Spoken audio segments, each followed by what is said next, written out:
Hello students, today we will learn about a very interesting poetic form called ballad. First of all, we will try to understand the definition of ballad. In his book, A Glossary of Literary Terms, M.H. Abrams defined ballad as a song transmitted orally which tells a story. Ballad एक ऐसा song है जिसमें किसी story को narrate किया जाता है, किसी वेल ऑर्गेनाइज्ड प्लॉट को डिस्कस किया जाता है। बैलेट को कॉमन मैन ने कंपोज किया, इसीलिए इसको फोक सॉन्ग कहा जाता है। और इस फोक सॉन्ग को कॉमन मैन एक जनरेशन से दूसरी जनरेशन ओरली ट्रांसफर करते थे। बैलेट की theme love, adventure, tragedy, heroism और सुपरनेचुरल एलिमेंट्स होती थी। बैलेड एक फ्रेंच वर्ड बैलेडे से बना है। बैलेडे का मतलब डांस्ड सॉन्ग है। बैलेड एक ऐसा सॉन्ग था जिसको डांस और म्यूजिक के साथ परफॉर्म करने के लिए लिखा गया था। Now students, we will see some of the major characteristics of ballad. The first is narrative focus. Ballad always tells a story with a plot, character and a climax. The focus is usually on a single dramatic event. इसके narration का जो main focus होता है वह किसी dramatic event पे होता है।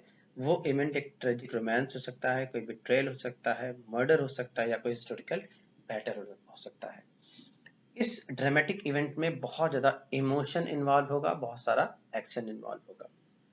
Number 2, abrupt beginning. बैलेड्स बीच से शुरू होते हैं। राइटर स्टोरी के बैकग्राउंड को बताने में बहुत ज़्यादा टाइम वेस्ट नहीं करता है। ये मेन एक्शन से शुरू होते हैं, धीरे धीरे आपको बैकग्राउंड पता चल जाता है। ऐसा ही एग्जाम्पल हमने एपिक में देखा। एपिक भी बीच से शुरू होती है और आपको बैकग्राउंड स्टोरी धीरे धीरे फ्लैशबैक के माध्यम से पता चल जाती है। Number 3, simple language. Because ballads are composed by common men, so they employed the vocabulary of everyday life in ballads so that everybody can understand it easily. Number 3, dialogue and action. Ballot की story बहुत ज़्यादा description और discussion के माध्यम से आगे नहीं बढ़ती है। बैलेट में बहुत सारा एक्शन होता है, एक एक्शन से दूसरा एक्शन, दूसरे एक्शन से तीसरा एक्शन, इसी तरह से स्टोरी अपने आप को अनफोल्ड करती है, डेवलप करती है। Number 5, refrain. रिफ्रेन का मतलब पोइट्री में रेपिटेशन होता है। बैलेट्स ऑफन फीचर अ रिपीटेड लाइन और स्टेंजा। बैलेट में एक लाइन या एक स्टेंजा बार बार रिपीट होगा, इसी को हम लोग रिफ्रेन बोलते हैं। Number 6, objective tone.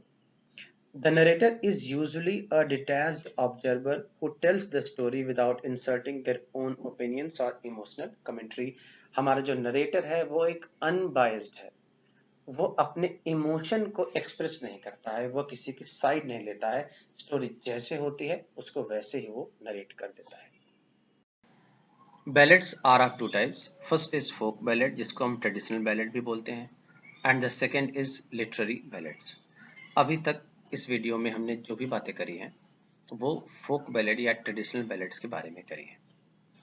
क्योंकि फोक बैलेड्स और ट्रेडिशनल बैलेड्स ऑर्डिनरी मेन द्वारा कंपोज किए जाते हैं, इसीलिए इनके ऑथर का ऑफिशियल डेट का कोई रिकॉर्ड नहीं होता है। These ballads are anonymous.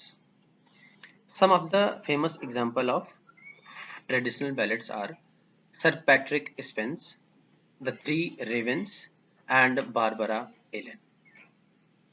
Now, the second type, literary ballads.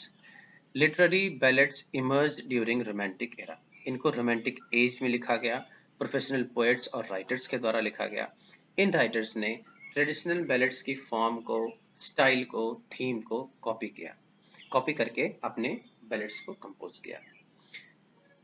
Literary ballads के फेमस एग्जांपल हैं सैमुअल टेलर कॉलरिज की the rime of ancient mariner, John Keats का la belle dame sans merci and Oscar Wilde का the ballad of Reading jail.